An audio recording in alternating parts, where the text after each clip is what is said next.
Is recruiting a dead-end job? I'm going to define a dead-end job as I see it. A dead-end job to me is one for where there's no upside potential. You are stuck doing the same thing for the next 40 years of your life. Now, by that potential, there's a limited career path within recruiting. Number one is you make more money. That's a great career path. You start off making $50,000 a year, for example, and a year or two later, you could be making $250,000 a year just by doing sales.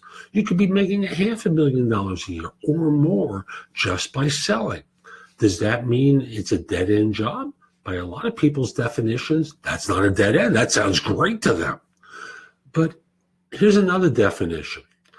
If you're in a job where that's all you're ever going to do for the next 40 years, some people get a little uncomfortable with that.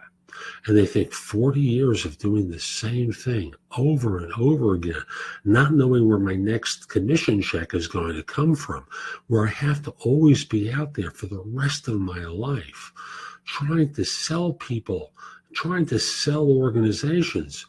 That doesn't sound so good after a while.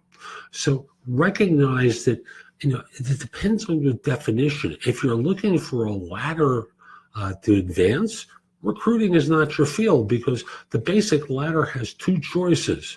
And I'm putting aside the two that I've already given you. The ladder is I manage a team of people, or I leave and I start my own search firm.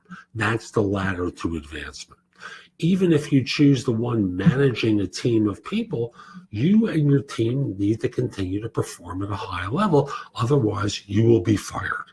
So that's the limited ladder, and I'll let you decide whether or not that's a dead-end job by your definition.